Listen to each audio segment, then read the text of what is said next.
Welcome to Chesterton Radio, broadcasting live tonight from our studios right here in Atchison, Kansas. If you're just tuning in, pull up a chair. Let the warmth of our signal be your fireside for the evening. It is a great night for a deep dive, that's for sure. It really is. And tonight, usually when you see a magic trick, you know you're being fooled. Like you expect the sleight of hand. Right, you're a willing participant in the illusion. Exactly. Yeah. But tonight, we're diving into a 1975 BBC Saturday Night Theater broadcast that's all about a magic trick played on a 15-year-old girl back in 1826. And it was an illusion so meticulous, so devastatingly well-crafted, that it convinced a terrified schoolgirl to willingly marry her own kidnapper just to save her family from ruin. It's an unbelievable piece of audio history. It really is phenomenal. And, for listeners who might be discovering it for the first time tonight, BBC Saturday Night Theater it was the absolute gold standard of radio drama for decades. Oh, absolutely. You didn't just casually listen to these plays. You were entirely submerged in them. And Peter Hunt's script, The Road to Gretna Green, it takes this infamous historical event, the abduction of Ellen Turner, and it essentially traps us inside the psychological machinery of the crime. Yeah, and the story taps into something deeply ingrained in our culture, I think. This enduring myth of the runaway marriage. Oh, the romance of it all. Right. When we think of an elopement, we have this painted, highly romanticized image. We picture the desperate lovers fleeing in a carriage through the midnight rain. Defying their strict parents. Defying polite society, racing frantically toward the Scottish border. We view it as this, ultimate symbol of individual freedom. Which is exactly what makes the reality of this specific broadcast so chilling. Because Hunt strips away all that romance. He just exposes the cold mechanics of the deception. Yeah, he really does. The core theme we are exploring tonight is really how easily that romantic ideal of rebellion can be weaponized. Weaponized against the very person trying to break free. I love that point. And I want to introduce a core Chestertonian thought to kind of frame our evening. A paradox for you, the listener, to just keep in the back of your mind as we trace this carriage ride north tonight. I'm ready for it. The lovers flee to Gretna Green for freedom, only to bind themselves forever. Wow. Yeah. Right? They run away from one set of restrictive rules, only to legally lock themselves into an entirely new, inescapable contract. They seek liberation, and, they end up finding a permanent tether. And to understand the mechanics of that paradox, you really have to look at the genesis of this specific crime. We need to step out of the comfort of our studio here and step into the freezing morning air of March 1826. Let's do it. We are outside a very respectable boarding school for young ladies run by a Miss Dolby. Let's set that stage for the listeners. So an elegant carriage pulls up to the school, and inside is our victim, 15-year-old Ellen Turner. Right. And arriving at the door is this charming worldly stranger who recently returned from Paris. And he's accompanied by a French butler. So to any casual observer on the street, this just looks like a desperate rescue mission. Right. Pulling a daughter away from school to tend to a sudden family crisis. Exactly. The polite manners, the glasses of Madeira wine offered in the parlor, the solemn expressions. It is a kidnapping happening in broad daylight. Completely cloaked in the manners of high society. Entirely. And here is what I keep getting stuck on when reviewing the setup of this play. I originally assumed, just looking at the basic profiles, like a 30-year-old widower taking a 15-year-old girl. I assumed this is a crime of passion. Oh, like a creepy, obsessive, romantic fixation kind of thing? Yeah, exactly. But looking closely at the timeline and the dialogue in the broadcast, there is absolutely zero passion here. None at all. It doesn't read like a romance.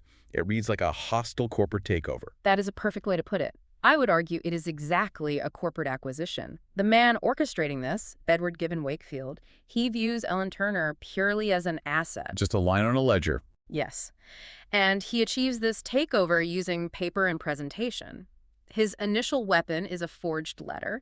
His servant, a man named Thevenot, who, by the way, is actually a fake French butler, which just adds another layer of theatrical allusion to the whole con. Of course he is. Right. So Thevenot presents himself to the schoolmistress, Miss Dolby.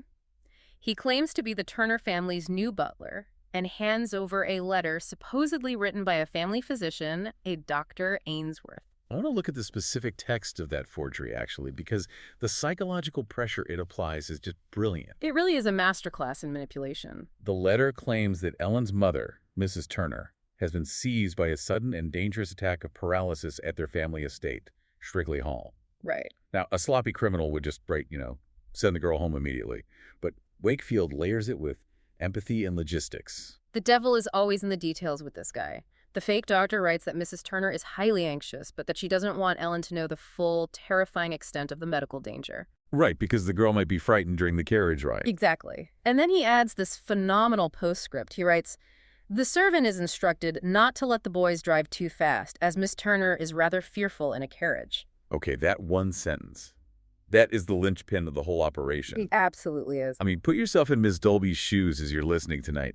How could a nefarious kidnapper possibly be worried about a bumpy carriage ride upsetting the victim? They wouldn't be.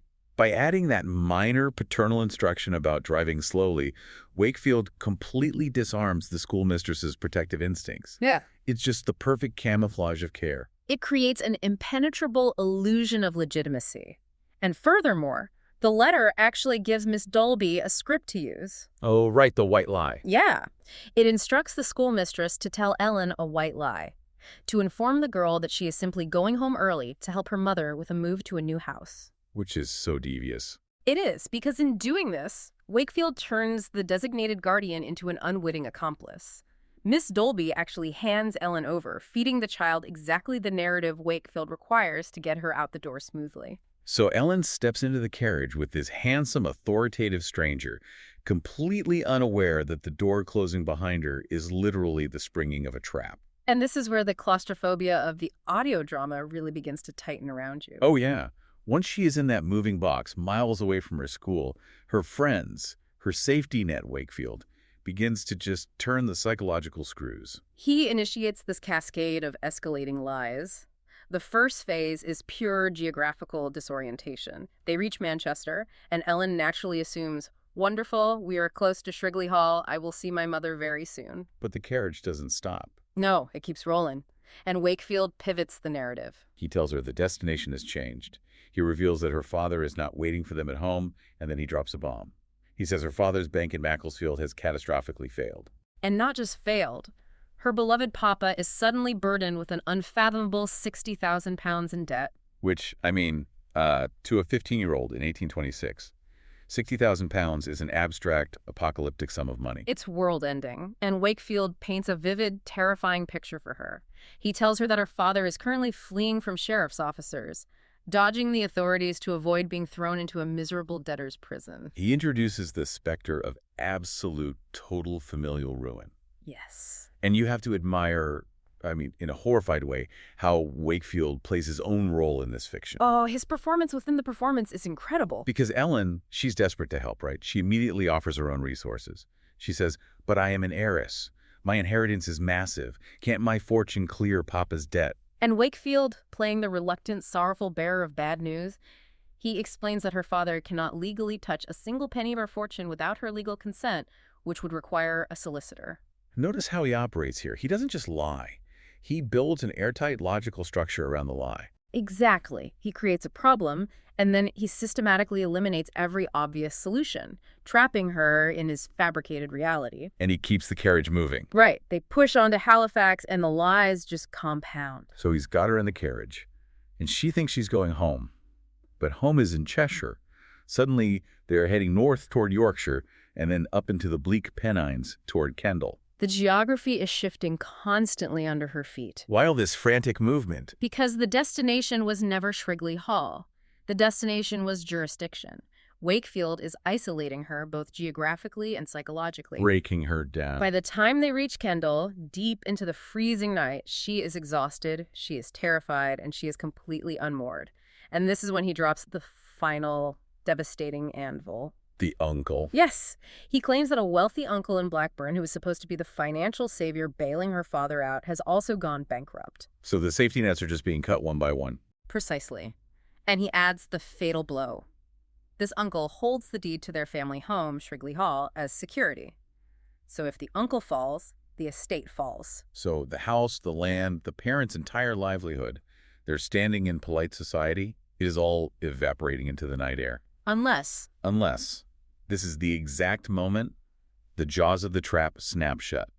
Wakefield tells Ellen that her father's solicitor, a Mr. Grimstitch, has found one desperate, obscure legal loophole. Here we go. The only way to shield Ellen's massive inheritance from her father's rabid creditors is if that inheritance legally belongs to someone else. Specifically a husband. Specifically a husband. So he looks at this terrified teenager, and he convinces her that the only way to save her father from a damp prison cell, the only way to save her mother from being tossed out onto the street, is if she crosses the Scottish border and marries him. Right, because under the law, her inheritance will immediately transfer to him. And he, posing as this wealthy gentleman of high honor, he promises he will graciously use her money to pay off the 60,000 pounds of debt and restore her family. He doesn't offer her romance. He offers her a mission.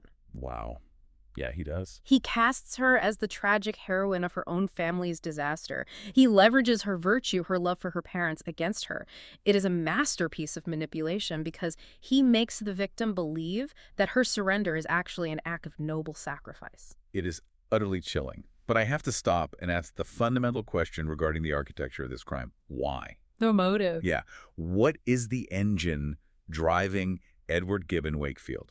As you mentioned, he's a 30-year-old widower from Paris. He has 2 young children of his own. He is educated. He is articulate. Why execute this incredibly complex, highly illegal heist of a human being? It comes down to a cold, brutal, calculating logic. Wakefield is a man possessed of immense, almost blinding ambition. He has grand visions of entering Parliament, of shaping British colonial policy, of literally building new worlds. But the political reality of the 1820s is unforgiving. Very. To have a voice in Parliament, to wield influence, you need immense wealth, you need vast amounts of capital, and he simply lacks it. So he needs funding for his political startup, essentially. Exactly that. And early in the broadcast, he has a revealing conversation with his servant, Thevenot. He essentially admits that stealing an heiress is a calculated gamble. He compares it to a game of rouge et noir, a spin of the roulette wheel. That dialogue is so telling. Thevenot, who is clearly getting nervous about the severity of what they're doing, he actually asks him, "Is this a gamble, monsieur?" Right. And Wakefield's response is essentially, "Yes, but I succeeded at this once before, and no one was hurt." Wait, really? Yeah. He actually eloped with his first wife under somewhat similar, though far less deceptive, circumstances. So he views Ellen Turner not as a human being with a soul, but as a stepping stone. She is a bank account with a pulse. Exactly. A bank account that can fund his political destiny. It highlights a terrifying detachment. He has thoroughly rationalized the destruction of a family's peace of mind as simply the necessary cost of doing business. His motivations are entirely political and financial, carefully dressed up in the garments of a dramatic rescue mission. But to execute this business transaction, he has to overcome physical geography. This is the mechanical aspect of the story that I find absolutely fascinating. At the journey itself. Right.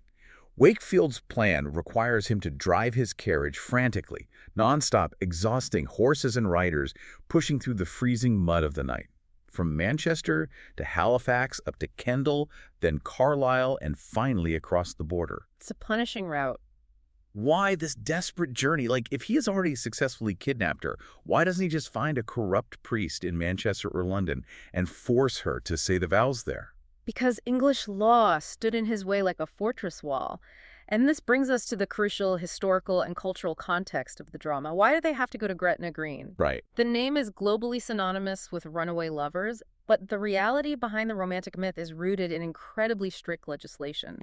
In 1753, the English Parliament passed Lord Hardwicke's Marriage Act. And this law was not designed to promote romance. It was designed specifically to stop clandestine marriages and protect the vast fortunes of propertied families. Families exactly like the Turners. I want to look at the mechanics of Hardwicke's Act. If you wanted to get married in England after 1753, you couldn't just do it on a whim. No, absolutely not. You had to have the banns read in your local church for 3 successive Sundays. It was a highly public declaration intended to give anyone a chance to object. And crucially, if you were under 21 years of age, you needed formal, documented parental consent. You couldn't just walk into a chapel on a Tuesday afternoon and tie the knot. But Scotland had not adopted this act. No, they hadn't. Scottish law remained vastly different, rooted in older traditions, and to the English establishment, it appeared shockingly lenient. How lenient are we talking? Well, in Scotland, marriage was essentially treated as a civil contract. You did not need a priest. You did not need a church or a religious ceremony. All you legally needed was for the couple to declare themselves married in front of 2 witnesses. That's it. That's it. And the legal age for marriage without any parental consent whatsoever was 14 for boys and 12 for girls. 12 years old. Yeah. It's absolutely staggering to comprehend today. But that geographical quirk, that legal discrepancy just across the River Sark, turned sleepy Scottish border towns into thriving, chaotic hubs for defiant lovers. Let's reframe how we think about Gretna Green for a second. It wasn't just a romantic destination. It functioned essentially as an offshore tax shelter or a regulatory haven. Oh, that's an interesting way to put it. Well, think about it. When a corporation wants to avoid heavy tariffs or strict regulations in their home country, they move their assets to a jurisdiction with zero regulations. That is exactly what eloping couples were doing. I see. They were bypassing the strict tariffs of English law, the parental consent, the 3 weeks of bans by moving human assets and the inheritances attached to them, to a jurisdiction with virtually no rules. That is a brilliant way to understand it. It was a regulatory haven for human capital. And just like any modern tax haven, an entire highly cynical cottage industry sprang up around it to service the demand, Supply and demand. which Peter Hunt's script captures beautifully. We have this soaring romantic ideal of Gretna Green, two young lovers, breathless and passionate, pledging their eternal souls to each other over a glowing blacksmith's anvil. But the reality presented in the play is intensely, almost comically transactional. We see this perfectly in the scene with David Lang, the infamous blacksmith. The carriage arrives, they're exhausted, the horses are literally foaming at the mouth, they're covered in mud, and Wakefield needs a marriage certificate immediately before the high sheriff catches them. Right. And David Lang is 75 years old, he's hard of hearing, and he treats this profound, life-altering sacrament exactly like he's selling a sack of potatoes. The haggling is incredible. Lang assesses the situation instantly. He sees the crest on the fancy carriage, he smells the desperation radiating off Wakefield, and he immediately starts manipulating the market price. It's pure extortion. He tells Wakefield the fee for the marriage is calculated per horse. If you arrived with 1 horse, it's 10 pounds. If you arrived with 4 horses, it's 40 pounds. And because Wakefield is demanding speed, Lang bumps the premium up to 50 pounds. Wakefield is furious at being extorted. He calls Lang a thieving old rogue. And Lang, completely unfazed, just looks at him and says, "Do you wish to have an argument with me or with the hammer?" It's a hilarious moment of radio, but it's also incredibly cynical. They finally settle on a negotiated rate of 20 pounds and a bottle of champagne. The entire solemn vow of marriage is over in about 2 minutes. It punctures the balloon of romantic idealism so completely. The famous anvil priests of Gretna Green weren't romantic figures. They were toll keepers, smugglers, or blacksmiths who realized they could make an absolute fortune-stamping certificates for desperate, wealthy English aristocrats. It was an entire microeconomy built solely on defiance and desperation. And this highlights a tension in the myth of the era. We read Jane Austen, we watch lush period dramas, and we are trained to view these destination marriages as the ultimate triumph of true love over a rigid, oppressive social structure. We view it as a strike for individual freedom. But I want to push back on that mythology. When you look at the mechanics of what is actually happening, when you look at David Lang extorting Wakefield for a bottle of champagne and Wakefield extorting Ellen's inheritance to fund his political career, was it really about freedom? Or is rebellion, in this context, just another form of commerce? That is the core tragedy of the elopement myth. The romantic narrative says we will not let our parents dictate our hearts.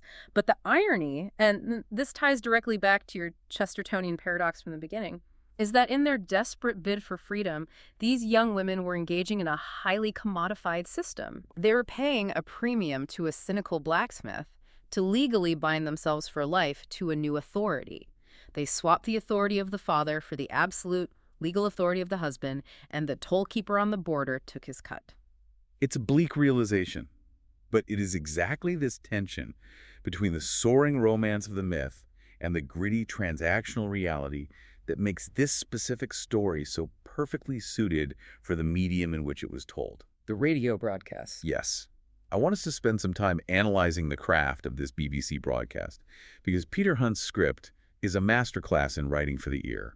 Audio drama is a unique beast. It truly is the theater of the mind. You don't have visual sets, you don't have period costumes, you don't have the facial expressions of the actors to carry the narrative weight. Everything has to be earned through sound. Every ounce of tension, every shift in emotion must be conveyed entirely through sound design and dialogue. And in The Road to Gretna Green, that limitation becomes the story's greatest strength. Let's talk about the claustrophobia.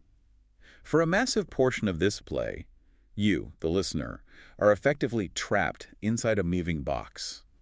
We are in that carriage with Ellen and Wakefield. It feels very tight. Outside, it's pitch dark, it's freezing rain, and the landscape of England is rushing by invisibly. The tension is built entirely without visuals. We hear the harsh rattling of the wheels, the sudden jarring stops at posting ends, the frantic changing of the horses. And the sound design creates a brilliant dichotomy between the inside and the outside of the carriage. Inside, it is a space of warm, reassuring lies. Wakefield speaks to Ellen in soft, comforting tones. Almost hypnotic. Very. But outside, in the freezing air, we hear the cold, pragmatic, whispered strategizing between Wakefield and a servant, Thevenot. The listener is made deeply complicit. We hear the ticking clock of the pursuit. We know Ellen's father, the high sheriff, is rallying the authorities and is hot on their trail. We hear the implied sounds of the road, the postboys shouting in the distance, the innkeepers bustling, the clinking of harness, and it conveys this relentless, desperate urgency to push north. Consider the alternative for a second. Imagine this story adapted for film. If you put this on a movie screen, the visual age difference between a 15-year-old child and a 30-year-old worldly widower would be immediately, viscerally jarring. Oh, it would be deeply uncomfortable to watch. Right. And the physical environment, the mud, the cold, the sheer exhaustion, might distract the audience from the sheer psychological manipulation taking place. The visual cues would just scream, villain. But on radio, we lack those visual warnings. And because of that, we, the listeners, are seduced exactly the way Ellen Turner was seduced. We are seduced by the voice. Yes. Edward Gibbon Wakefield, as played in this broadcast, has an incredibly articulate, rational, and charming voice. When he is explaining the convoluted lies about the Macclesfield bank failures and the Blackburn uncle's debts, he doesn't sound like a cartoon villain twirling a mustache. He sounds like a highly competent, deeply caring adult who is just trying to navigate a tragic family crisis. It is a phenomenal vocal performance because it embodies reason. He sounds like the voice of safety, which is exactly why Ellen trusts him. And why we, as listeners, for a brief, terrifying moment, almost forget what a monster he is being. Because we are solely focused on the cadence of their voices, we are granted profound, intimate access to their shifting emotional arcs.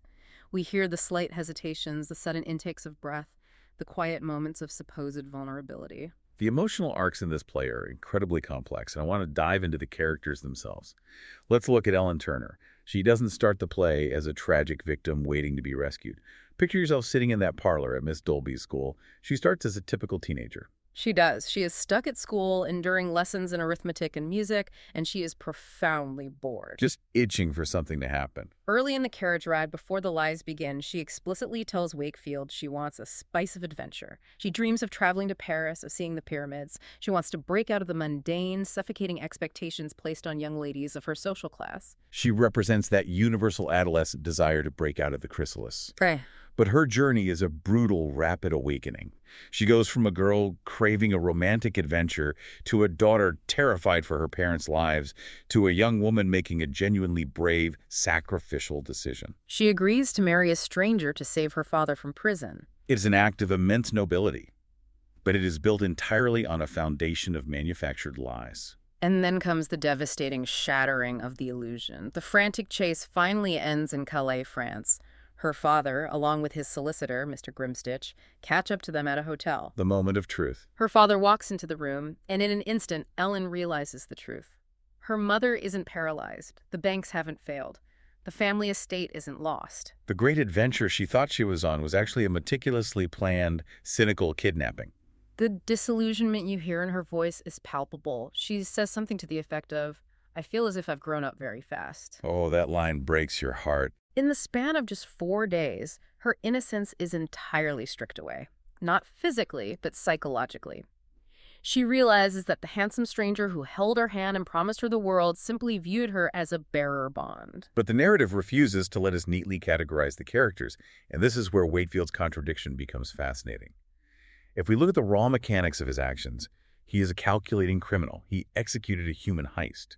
But he possesses these bizarre, almost pathological scruples. It is deeply confusing. He is a rogue, a kidnapper, and a manipulator, but he absolutely insists on viewing himself as a gentleman. Yes. Thevenot, his servant, tells him flat out, "I am not a gentleman. I have never suffered from scruples." Thevenot understands the criminal reality of what they're doing, but Wakefield adheres to this twisted, hypocritical code of honor.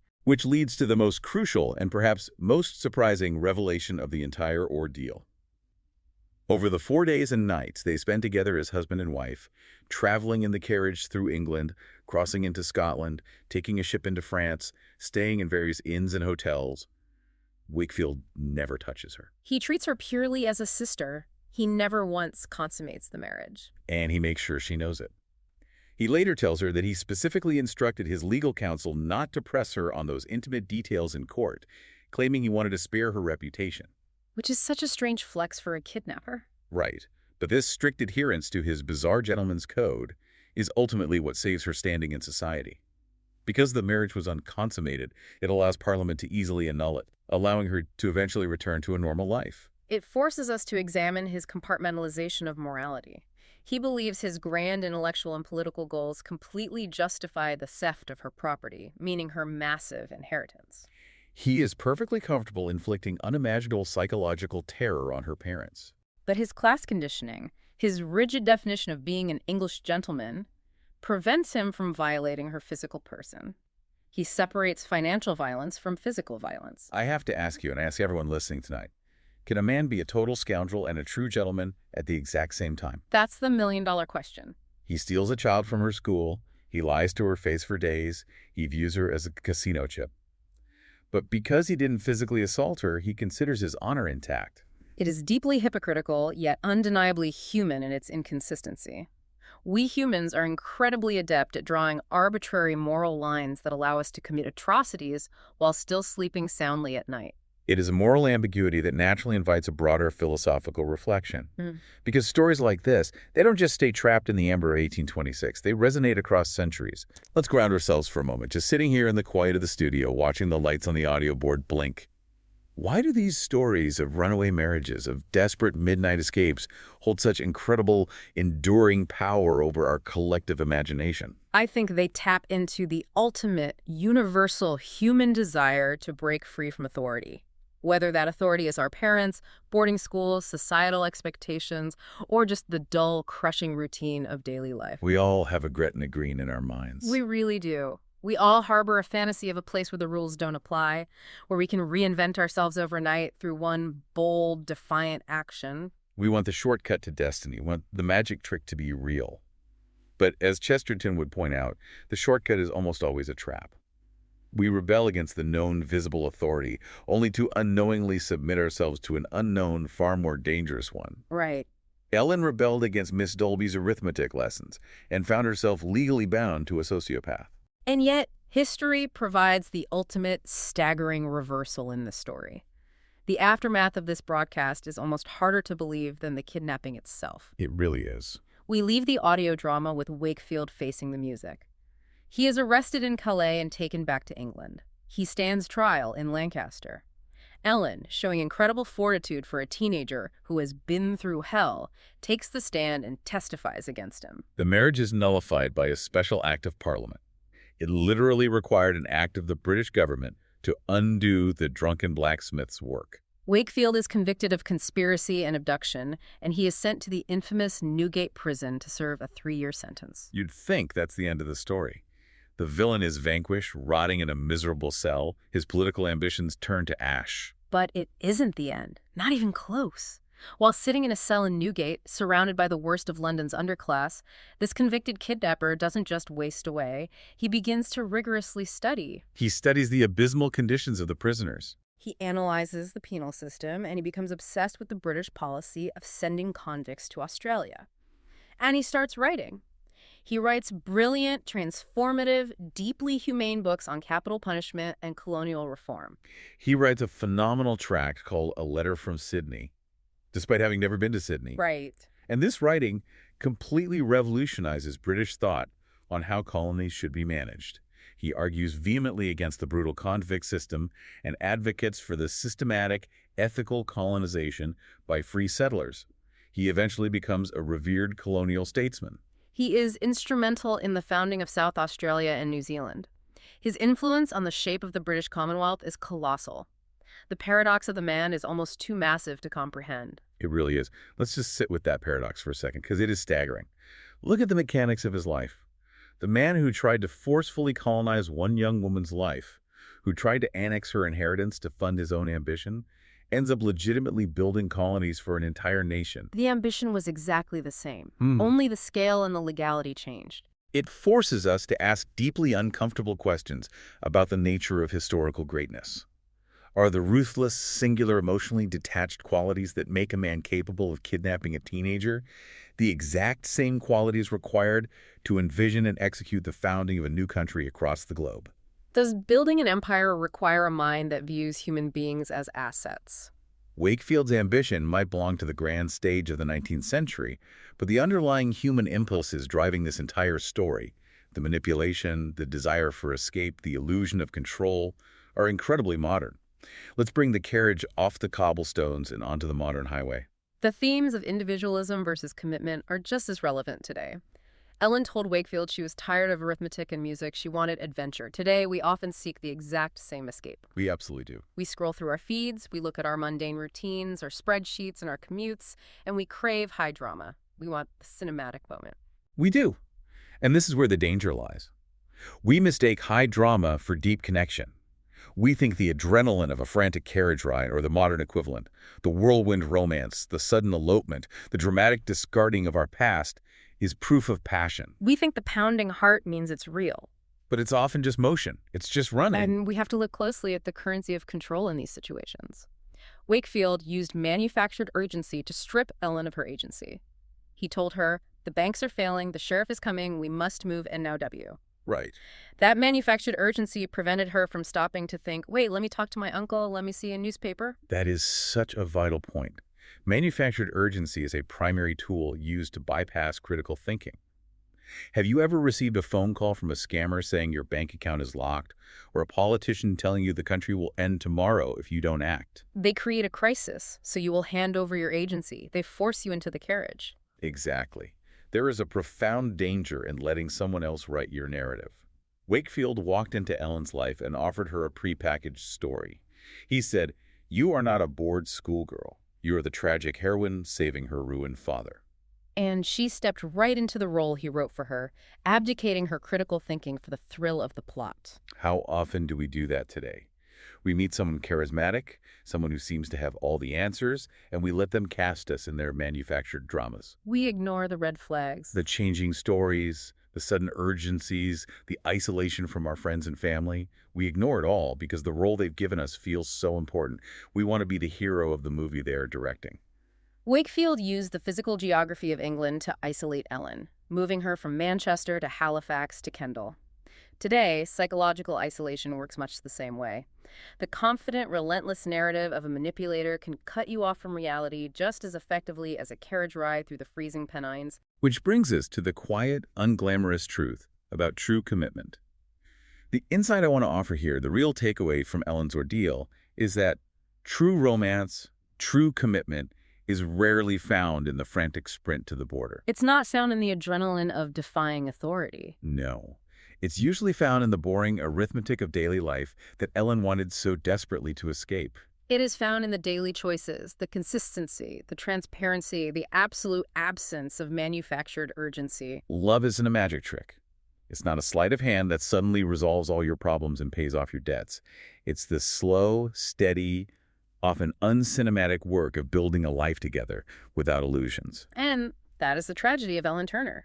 She had to learn that lesson through a brutal crucible of deception. She survived it, she returned home to her family, and she eventually married a neighbor, a Mr. Lee, before tragically dying in childbirth just a few years later at the age of 19. So sad. Her life was brief, but for a few days in 1826, she was the center of a storm that gripped the entire British nation. As we pull the threads together tonight and prepare to sign off, I want to bring you, the listener, back to the image of that cold, dark road. The road stretching north, the horses breathless, the wheels rattling over the stones toward Gretna Green. It's a powerful reminder that every journey we undertake, especially those driven by rebellion or the desperate desire for escape, carries profound and permanent consequences. We may be running away from something, but we are always running into something else. We trade one set of chains for another, hoping the new ones are forged of lighter metal. But the toll must always be paid. Before we fade the signal tonight, I want to leave you with one final provocative thought to mull over by your own firesides. We talked about Wakefield's bizarre second act as a visionary statesman. Right. But consider the mechanics of his soul. If Edward Gibbon Wakefield had never possessed the sheer sociopathic audacity to steal Ellen Turner, to view a human being as mere capital, would he have ever had the audacity to envision a new world in Australia and New Zealand? It's a heavy thought. Are the ruthlessly detached traits that make a great villain the exact same traits required to make a great visionary? Does history require its architects to be monsters? It's a haunting question, one that the history books rarely want to answer honestly, because the answer might terrify us. Think about that the next time you hear a politician promise you a new world, or a charismatic stranger offers you a shortcut to adventure. From all of us here at the Chesterton Radio Studios in Atchison, Kansas, thank you for joining us on this journey. Keep your dials set, keep your fires warm, and keep your minds open until the next deep dive. Good night.